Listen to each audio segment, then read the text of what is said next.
रुकनुद्दीन फिरोज शाह, एक असफल सुल्तान की कहानी। 13वीं शताब्दी का भारत, जहां दिल्ली सल्तनत अपनी शुरुआती अवस्था में थी। गुलाम वंश की स्थापना कुतुबुद्दीन ऐबक ने की थी, लेकिन वास्तविक सत्ता को संगठित करने का कार्य सुल्तान इल्तुतमिश ने किया। इल्तुतमिश एक शक्तिशाली और बुद्धिमान शासक था, जिसने अपने शासन को मजबूती दी और प्रशासनिक व्यवस्था को संगठित किया।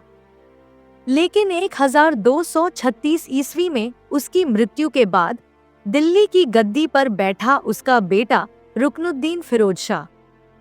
रुकनुद्दीन फिरोज शाह को न तो शासन चलाने का ज्ञान था और न ही उसमें इच्छा शक्ति थी। उसकी सत्ता की बागडोर उसकी मां शाह तुर्कान के हाथों में थी।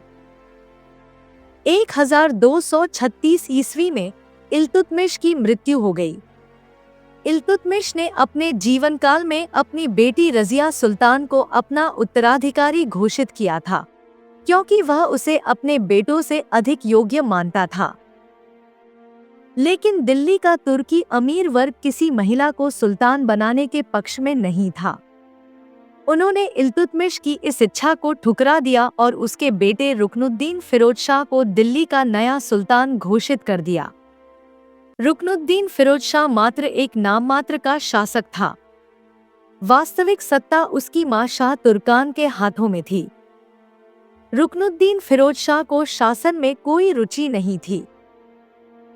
वह केवल भोगविलास और मनोरंजन में डूबा रहता था। शासन प्रशासन की सारी जिम्मेदारी उसकी मां शाह तुर्कान ने संभाल रखी थी। उसके इस रवैये से सल्तनत के अमीर, अधिकारी और जनता असंतुष्ट होने लगे। उसकी मां शाह तुर्कान ने भी अपनी शक्ति का खुलकर दुरुपयोग करना शुरू कर दिया। महल के कई प्रभावशाली अधिकारियों और इल्तुतमिश के विश्वस्त लोगों को मरवा दिया। शाही कोष का दुरुपयोग कर अपने समर्थकों को धन और उपहार बांटने लगी।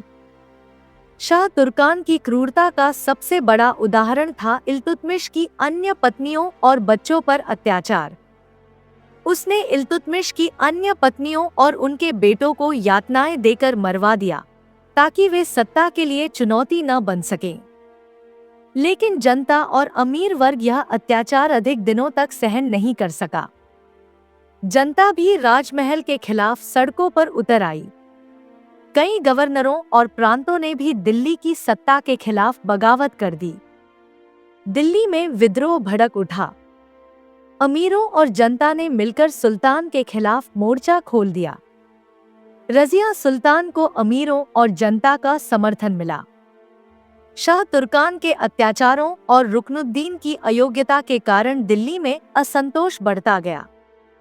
सबसे पहले दरबार के अमीरों ने विरोध करना शुरू किया। जनता ने घोषणा की कि वे रजिया को दिल्ली की सुल्तान बनाना चाहते हैं। अमीरों ने भी महसूस किया कि एक सक्षम शासक की जरूरत है।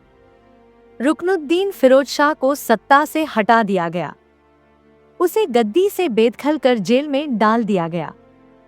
कुछ दिनों बाद उसे मार दिया गया। शाह तुर्कान को भी बंदी बना लिया गया और बाद में उसकी हत्या कर दी गई। 1236 ईस्वी में रजिया सुल्तान को दिल्ली की गद्दी पर बैठाया गया।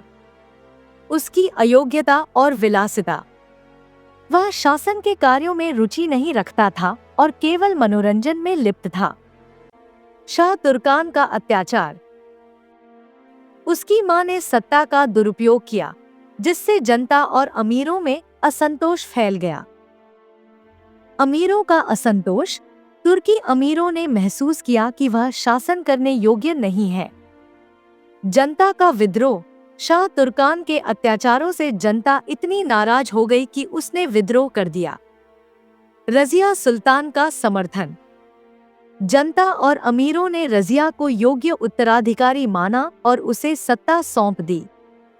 रुकनुद्दीन फिरोज शाह का शासन दिल्ली सल्तनत के इतिहास में सबसे कमजोर और असफल शासन में गिना जाता है। उसकी कमजोरी और उसकी मां की क्रूरता ने उसे इतिहास के पन्नों में एक असफल और विलासी शासक के रूप में दर्ज कर दिया। रुकनुद्दीन फिरोज शाह की कहानी हमें यह सिखाती है कि एक राजा को केवल अपने पद से नहीं, बल्कि अपनी योग्यताओं और नेतृत्व क्षमता से पहचाना जाता है। रुकनुद्दीन की कहानी सिखाती है कि नेतृत्व केवल सत्ता प्राप्त करने का नाम नहीं है। एक अच्छा नेता वही है जो जनता और राज्य की भलाई के लिए काम करे। कमजोर नेतृत्व से केवल इतिहास में असफलता की कहानी ही लिखी जाती है। इस वीडियो को लाइक करें, शेयर करें और इतिहास की ऐसी और कहानियों के लिए हमारे साथ जुड़े रहें। हर हफ्ते नई कहानियां, नई प्रेरणा आपके लिए।